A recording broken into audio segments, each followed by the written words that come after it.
السلام عليكم دراري، مرحبا بكم في هذا الفيديو الجديد، في هذا التحليل الجديد اللي غادي نحاولوا اننا نهضروا فيه على المباراة اللي كانت اليوم ما بين المنتخب الوطني المغربي وايضا منتخب جنوب افريقيا اللي خسر فيها المنتخب الوطني المغربي المباراة بهدفين لواحد. الهدف اللي تسجل عن طريق حكيم زياش. اذا ما تنساوش انكم ديروا سبسكرايب بالنسبه للشين باش انكم تعاونونا باش نزيدوا بها القدام ان شاء الله، وايضا حاولوا انكم تشتركوا معنا سواء فيما يتعلق بالتعليقات وايضا بالمشاركه او مشاركه الفيديو مع الاصدقاء ديالكم. اذا خليونا نبداو.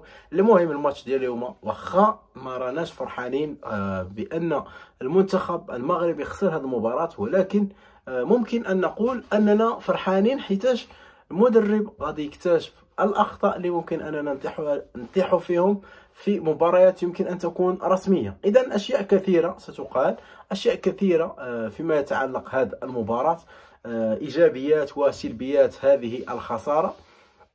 فالمنتخب الوطني المغربي إذا كنا نقول أنه خسر هذه المباراة فقد فاز فيها في كثير من النواحي.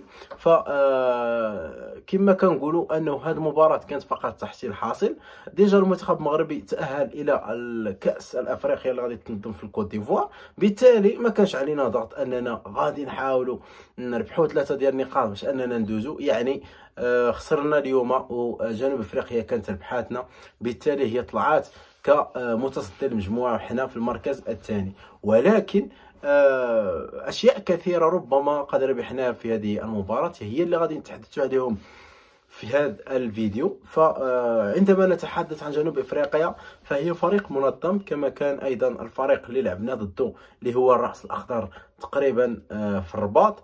بالتالي في هذه المباراتين الاولى تعادلنا فيها والثانيه خسرنا فيها، وتقريبا كدنا ان نرجع في المباراه لولا الحظ، لولا في بعض المرات التسرع اللي كيوقعوا فيه اللاعبين ديالنا. بالتالي فالمنتخب الوطني المغربي ماشي خاصو خدمه، ولكن عارفين ان وليد الركراكي من خلال هذه المباريات سواء ديال الراس الاخضر او هذه او المباراه ديال ليبيريا فهو تيحاول انه يلقى بزاف ديال الحلول، بزاف ديال لي بلون باش انه يعوض بهم او ايضا باش انه يتعامل بهم في مباريات اللي غادي تكون رسميه في كاس افريقيا. بالتالي فصعيب افريقيا، فدوزنا واحد الحقبه زوينه في كاس العالم في قطر، ولكن داكشي سالا دابا. فافريقيا فهي افريقيا بوحدها، عندها قوانين ديالها بوحدها، واوروبا او العالم عنده قوانين ديالو بوحده. فعندما تلعب امام مباريات امام فرق اوروبيه وفرق في من مختلف القارات فممكن اننا نقول انه ممكن كيلعبوا كره هجوميه كره مفتوحه. ولكن في افريقيا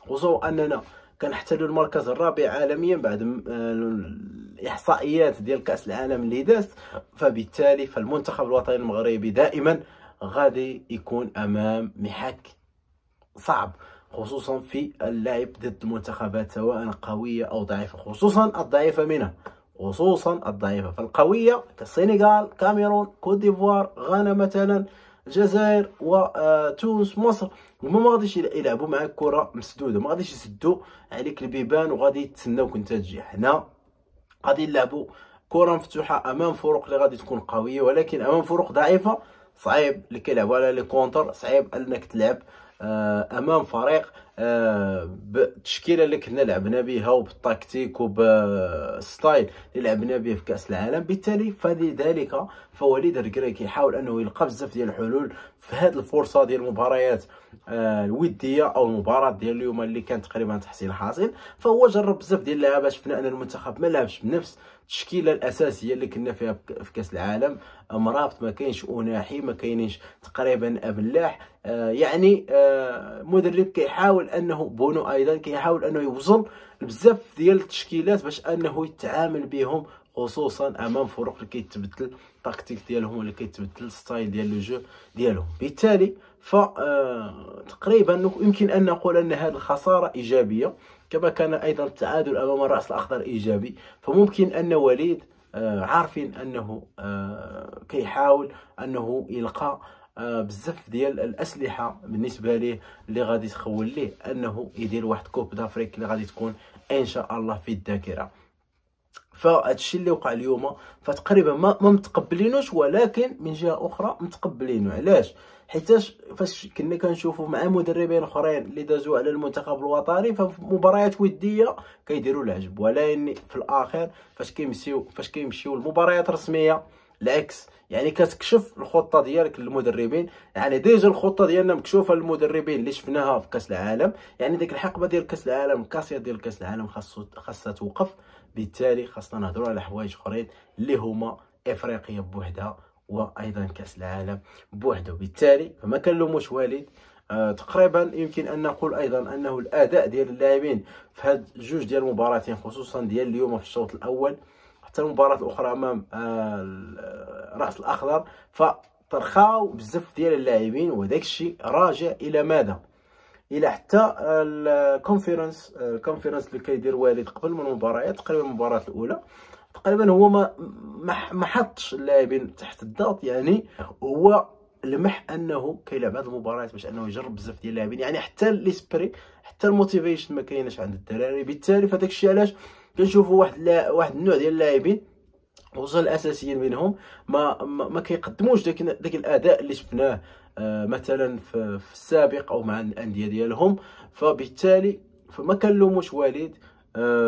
يعني عنده الوقت باش انه يخدم مع اللاعبين، خصوصا وانه كيحاول انه يزيد لعابه اخرين. يعني فراقي بزاف في افريقيا ديجا عارفين الستايل ديالنا والطريقه ديال اللعب ديالنا. بالتالي حتى هو خاصو يحاول انه يعطي واحد وجه اخر للمنتخب الوطني اللي غادي يفاجئ به الخصوم ديالو، خصوصا المدربين المتمرسين اللي غاديين يلعبوا ضده.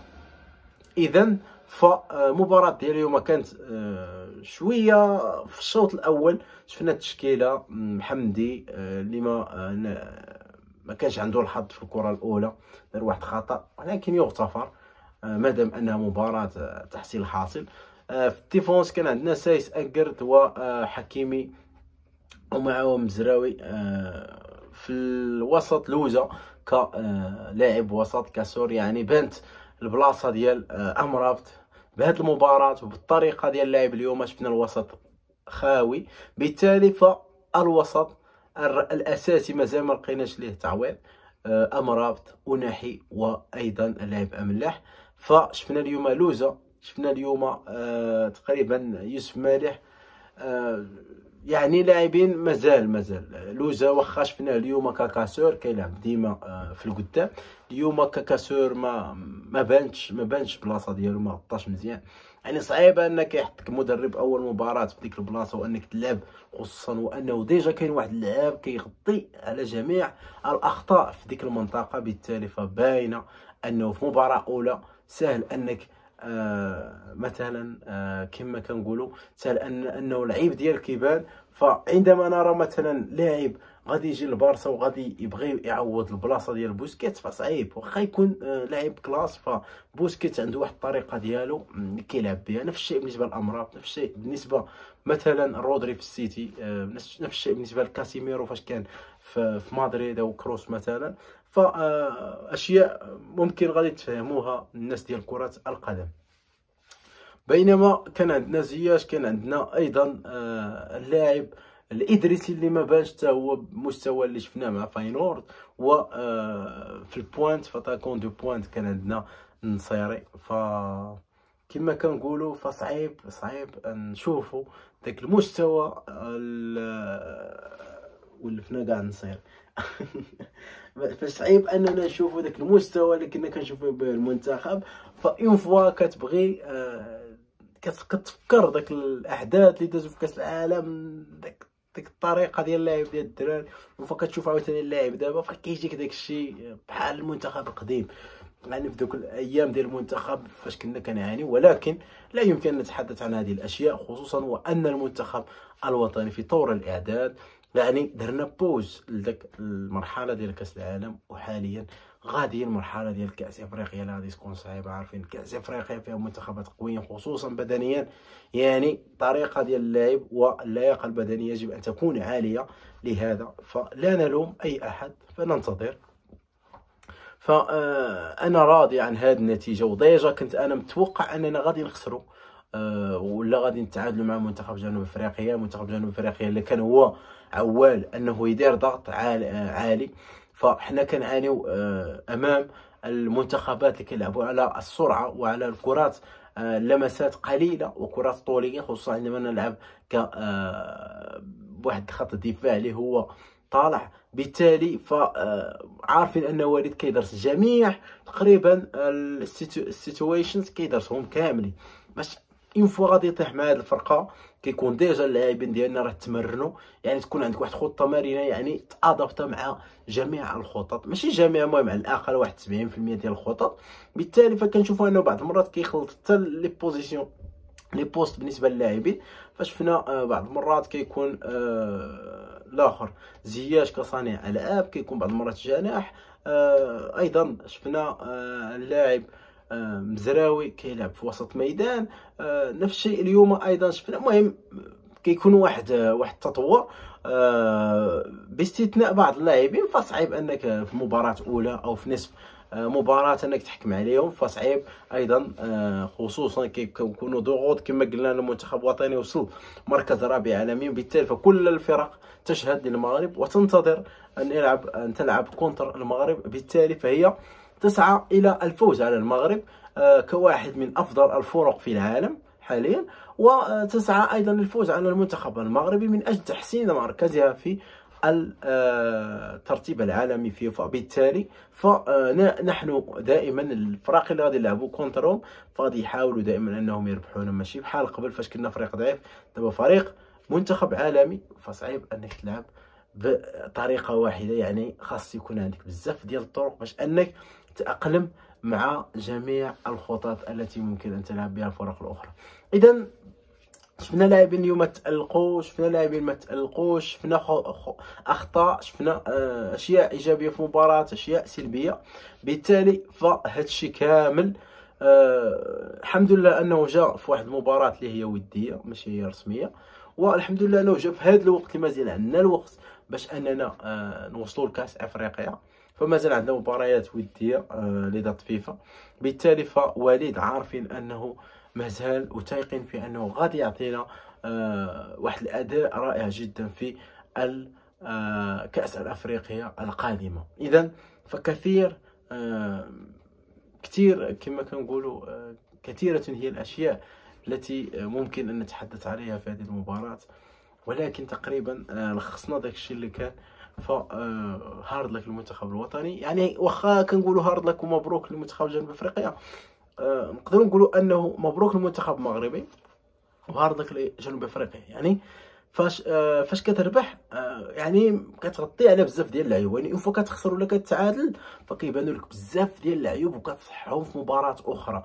يعني عندنا لاعبين مثلا اليوم كنا عوالين عليهم انهم يوصلوا بينا في كاس افريقيا لواحد مستوى، اليوم شفناهم مزيانين. ممكن اننا غادي نعوضوهم بلاعبين اخرين اللي كانوا عندنا ديجا في بلون بي ولا في بلون سي. يعني على الاقل غادي نربحوا واحد ليطا في كاس افريقيا الجايه ان شاء الله.